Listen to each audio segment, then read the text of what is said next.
So today we're going to do the handover video on the Autotrail Imala 732. We're going to start on the outside and then we're going to move on to the inside.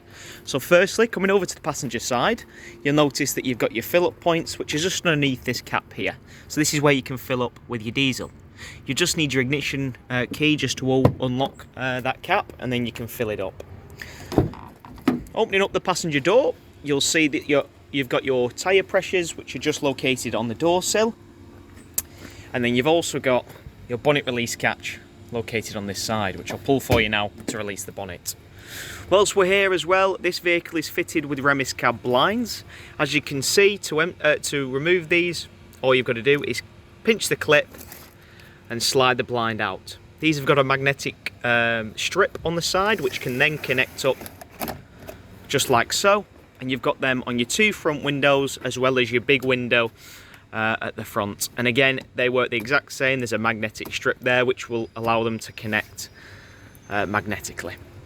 These are fully breathable as well, so you shouldn't get a massive build-up of condensation. And then when you're taking these back in, simply pull, lead from the bottom like so. Don't lead from the top, sometimes they can get caught, but lead from the bottom, allow them to then clip back into place, and then you're good to go.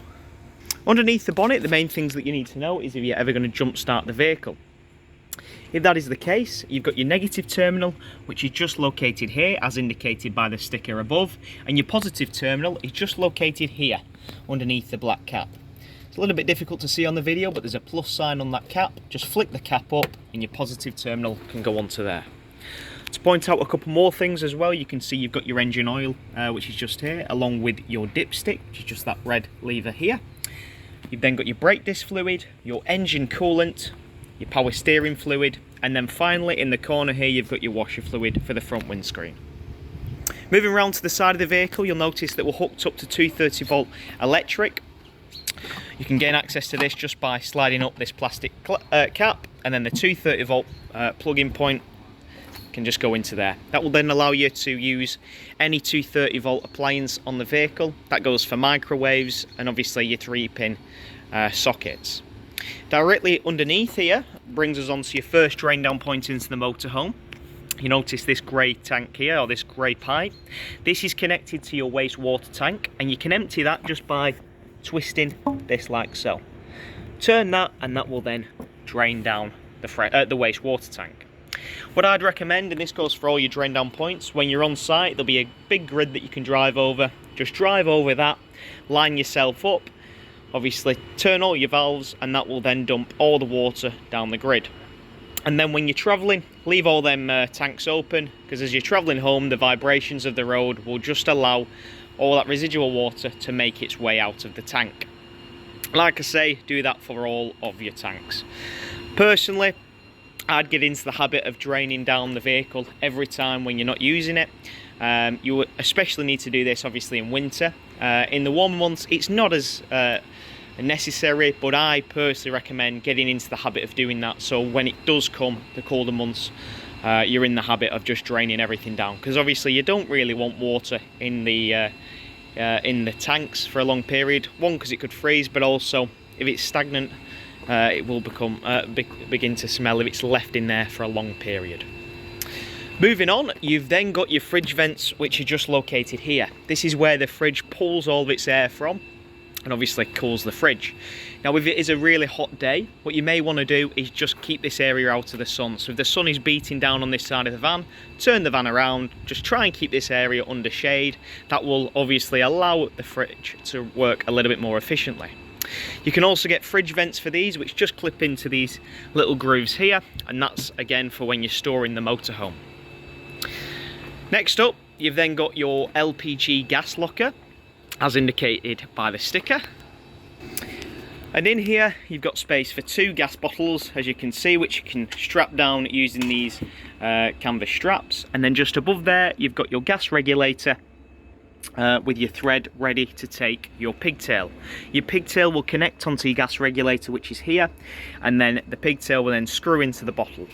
The main thing that you need to know is when you're travelling, always turn the gas off. You should never travel with the gas on, because obviously if you're involved in a collision, it's highly flammable, it's quite dangerous.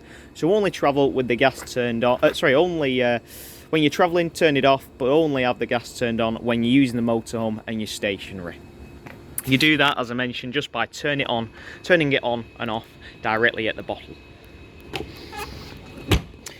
Next up, you've then got, as you can see, your truma vents. So this is the vehicle's chimney, in essence. Can get quite hot, that, so just give that a bit of a wide berth. And directly underneath that, we've got your next drain down point, which is linked to your fresh water tank. To drain this, just simply turn this, and that will allow you to drain down the entire fresh water tank. Same applies for this, as I've mentioned, for the wastewater. Drain the majority down on site, and then you can leave that open when travelling. And again, in the cooler months, make sure they are completely drained down. Moving back up, I'll just open this flap up for you now. And once that is unlocked, you can see just by the sticker there, this is a fill-up point for your fresh water tank. So your fresh water tank approximately holds about 95 to 100 litres. Using a food grade hose pipe, you can stick that in there and fill up the tank. I'd recommend taking a food grade hose pipe with you and using that instead of using a regular hose pipe. A regular hose pipe can get a build-up of bacteria in the pipe, which will then put it in the tank. So I'd recommend using a food grade one. Now, I wouldn't recommend drinking out of the fresh water tank. You're absolutely fine if you're boiling the water or you're washing in the water, but if you want to drink the water, I'd take a separate bottled water with you, just because you don't quite know exactly what's in that tank, so just bear that in mind. Next to that, you've then got an external locker. And as you can see, you've got a really nice bit of storage. This is actually located underneath the vehicle's bed. So a really good bit of storage in here. This is fully heated and insulated, of course. And again, this brings us on to your final drain down point. Nice and easy, this one, because all your drain down points are on one side. This is your drain down point for the boiler. So in the up position, the boiler is open, or the drain down point is open rather, and in the down position, the boiler is closed. So when the vehicle's in use and you're of course pulling the water through, you want to prime the system, this needs to be pushed down. That will seal the boiler and allow you to pull water through it, and then to drain it down when you're not using the vehicle, click that up. Again, I can't stress enough, this needs to be drained down every time you're not using the vehicle, especially in the colder months. You don't want any frozen water in your boiler. Moving to the back of the vehicle, you can see that you've got a fuel bike rack fitted to this motorhome, and just directly above there, you'll notice you've got your reversing camera as well. Moving round, you've then got another cap here, which is actually for your barbecue point. So obviously this will only work once your gas is turned on at the bottle. You will need a little nozzle which can clip into there. That will then be able to link to a piece of pipe via a Jubilee clip and then connect and feed into your barbecue. Once your barbecue is all connected, you've turned your gas on, turn this valve here, that will release the gas and allow you to use an external barbecue. Moving up here as well, you'll notice that the vehicle is fitted with a Thule awning. Now I'm going to send you a separate video showing you how the awning can operate. As you can imagine, it's a little bit difficult for me to do that just with the one hand in the video, so I'm going to send you a separate video just to show you how that awning operates. It's really easy. The main things that you need to know, there's two main things in fact, is if it is a windy day, I'd recommend sticking the awning back in. If you get any bit of wind underneath here, as you can imagine, it's like having a massive sail on the side of the vehicle. So if there's any bit of wind, it could pull it, tear it from the vehicle, damaging your van and also others on the campsite. So if it's windy, take it back in. Same thing if it is at night, don't leave it out at night, just make sure it's in. And then the final thing is it can be used in rain. However, when you get a dry day, you do need to pull that awning out just to allow it to dry. You don't want to be storing that awning for a long period when it's raining. Or when it's wet, sorry, because it will just lead to mould and ruin the awning, so just bear that in mind. Next up, to your next locker. I'll open this up for you. You can see in here, this houses your cassette for your toilet. To empty the cassette, all you need to do is pull up on the orange lever like so, and slide it out towards you. Now before I remove this, you need to ensure that the blade on the toilet is closed. The blade is a piece of plastic located on the inside of the vehicle, which I'll show you. And all you've got to do is turn that, or twist it to close it. Now as I say, I'll show you that when we're on the inside of the vehicle. But if you was to leave that open, what will happen is when you come to remove this, it will get jammed and it will get stuck. If that is the case, you need to just stop what you're doing, go and check that that blade is closed, because if you keep forcing it, it will break the cassette and the float inside of it. So just make sure that the blade on the toilet is closed. And once the cassette has been removed, to empty this, all you need to do is pull out the funnel like so, remove the grey cap, and pressing the orange button on the back, that will release an internal vacuum on the inside of the cassette and will allow you to empty all the contents out nice and easily. Once you've done that, you can put a bit of water in here to swill out the cassette, and using some blue fluid that will break down the waste in the cassette, you can pop that in the cap. There's a little measurement on there to indicate how much you will need. Once you've done that, stick the cap back on, push the funnel back into position, and then that cassette can go back into the vehicle. One thing to know as well, you will notice that there's this orange tab here. This actually turns this. This is what makes contact with the blade and allows you to open and close the cassette, as I've just mentioned. This should always stay in this position. There should be no need for you to turn that. If that is off slightly, obviously the cassette won't go back in. So make sure it's always in this position. If you got it out like that, it's obviously going to have to go back in like that. So just bear that in mind. So once the cassette is all been drained down, pop it back into the vehicle, and all you want to do is simply slide the cassette in until the orange handle connects back into position. That's nice and sturdy, it's not going anywhere, ready for transit. Now that pretty much concludes the outside of the vehicle. We're going to jump onto the inside now. I did forget to mention earlier, this vehicle hasn't had a valet as of yet, so you might notice a bit of dirt around it. The vehicle hasn't been valeted because I'm just wanting to get this video completed for you before you pick up. So if you can look past any bits like that, please do. It will, as I say, have a full valet for when you come and collect it. Now through the habitation door, walking through, you'll notice that you've got your lounge and your kitchen area, and it'll gain you access, of course, into the vehicle. Directly above the habitation door, you've got your main control panel. You've got your power on button here. Click that to turn on and off everything. That's the main isolator switch for the leisure battery. Below that, you've then got a separate switch for your lights, so you can turn them on and off if you like in the vehicle, and that's just your mood lighting around the top. And then below that, you've then got your pump. Click that to turn your pump on. Now I'm going to leave that off at the moment. You should only run the pump if, of course, you've got fresh water in the tank. If you've not got any fresh water in the tank and you click that pump, it will obviously burn the pump out. So make sure that you've got water in the tank before you click that. So what I'd recommend is, first things first, when you're on site, fill up with water. Make sure your drain down points are sealed at that point. Click that button and then go to all of your taps, including your taps in obviously the kitchen and also your shower, and then turn them on and turn them to hot. What that will do is it'll pull fresh water from the fresh water tank into the boiler and then out to the tap. It'll spurt and splutter, and then when it's running steadily, you prime your system for your hot water. Once you've done that, flick it over to cold, again on all your taps, including your shower, and when it's running steadily, you prime your system, you're good to go. When you're priming it on your hot water, it will take a little bit of time to do that because it's pulling through the boiler, which holds 10 litres of water.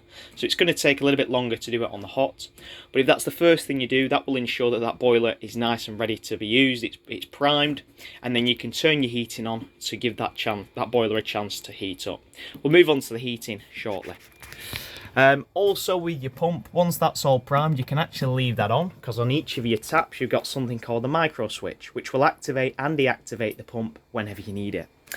The only time, like I mentioned, to turn that pump off is if you've got no water in the tank at all. Next up, you've then got another light on the other side. This is for the little door light on the outside of the vehicle, and underneath that you've then got your levels. So just here, it's a little bit difficult actually to see on the screen, but if I click that, it'll show you your water tank levels, so it tells you the fresh. I don't know whether you can see that on the video. I don't know whether you can just quite make that out. It says fresh is 0%, waste is 0%. So you can tell there. And then it'll also give you your leisure battery voltage, which is at the top here. Click that, and it'll also give you a light here to indicate how full that is. So it's dead easy, dead simple. You can then use this button here to then flick through the options should you want to. So it's dead easy. That's the main control panel for the motorhome. So now moving away from the control panel into your lounge area, you've got your two captain chairs at the front. They swivel just by pulling this lever here. You've also got your jack, which is located underneath here should you need to access it. Fingers crossed you don't, but it's there if you need it. Now you've got this bench seat here along with the bench seat there. Your bench seat underneath here is completely used for storage. Again, a really nice bit of storage underneath here. The same goes for underneath here, but you'll notice there's a plastic tray in there which houses your leisure batteries. So I've just popped this up for you to have a look. That plastic tray there is where your leisure batteries are located. So it can be accessed by just pulling that panel off. There is a fuse on there as well, so if anything blows you can access it. But yeah, just there, it's just located there, but this can be predominantly used for storage. Now this lounge also converts into a bed should you need it. All you've got to do is pull out on here like so, and then you'll notice there's actually a metal leg underneath there. It's a little bit tricky to do on the video, but there we are, which you just pull out. Same goes for this side, they meet in the middle, and then this area creates a small double bed should you need to. And it's there, as I say, just if any guests want to join you, they can travel up by car and get their head down for the night. And just like that, you can see that you've got a small double bed. I've just popped the cushions down here. You can flip them over if you wanted, just to make it a little bit more of an even surface, but if you are sleeping on this, I typically recommend using a mattress topper. The idea is your body goes up at the top and the legs can go down here as it gets a little bit narrower. And just like that, you're then back to the lounge once that is all packed up. One thing to note as well, just behind the driver's seat, you've actually got a point for where some of your fuses are located. They're just in the floor here. So again, if anything trips or blows, you can come to here and replace the fuses. I'd recommend taking some spare fuses with you. They're not a motorhome specific fuse, just generic fuses, so take a fair few with you, because obviously they could get you out of a situation if you ever blow or trip the vehicle. Now above the lounge you've got a really good bit of storage as well. You'll notice in the cab area you've also got a 12-volt TV, which is the AdTech system, which is all wired in and ready to be used. You've got a TV remote which will then connect to there and you can use it, but I'll hook that back up for the time being. Just connects via this little piece of metal here, and then that's good and suspended out of the way for when you're travelling. On the right hand side you'll notice that the vehicle has been fitted with this unit here. This will tell you the temperatures of the outside and the humidity, which is really good to know. And then above, just in here, you'll notice that you've got a couple more devices. So firstly, this black panel here is actually linked to the vehicle's solar panel. Now your solar panel, that's what's called a regulator, and that regulator links to your solar panel and will regulate how much charge is going into the leisure battery. Really simple, really easy. You just leave it as it is. You don't need to do anything for that. Just leave that as it is. It's nice and simple. Next to that, you've then got your sergeant unit. So in here, you've actually got some more fuses.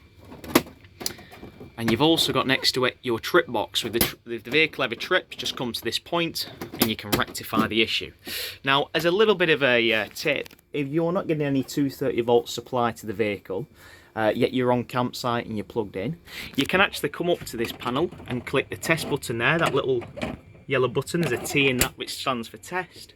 And if all them trip, you know that you're getting power to the van, so there's therefore a fault with your vehicle and it's not the campsite.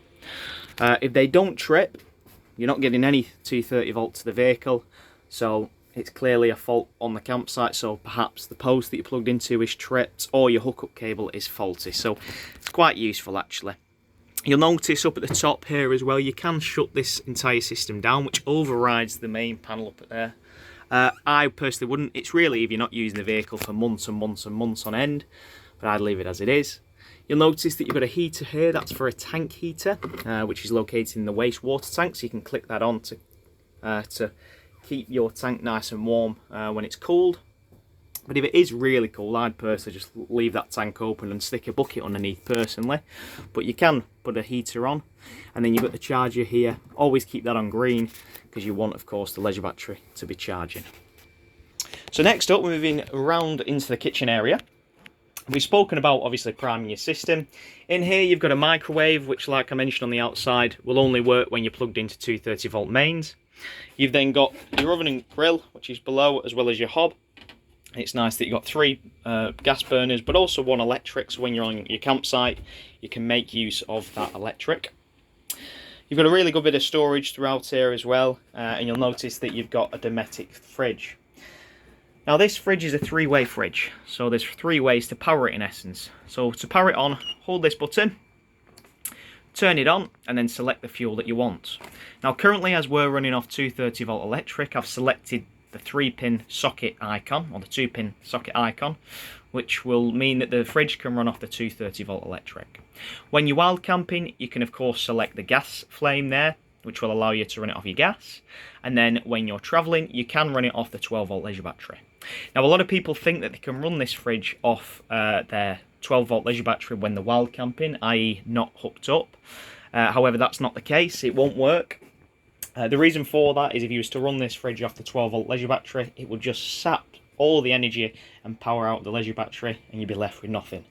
Because obviously it takes quite a bit, it will only allow you to run it off gas when you're wild camping.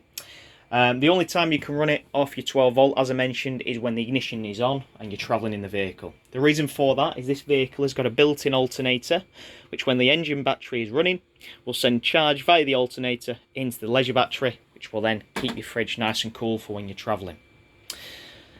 Next up, you've also got a thermometer, so you can change the actual temperature on the fridge, and then you've also got a reset button here should you need it. Typically if you selected a fuel that you haven't got.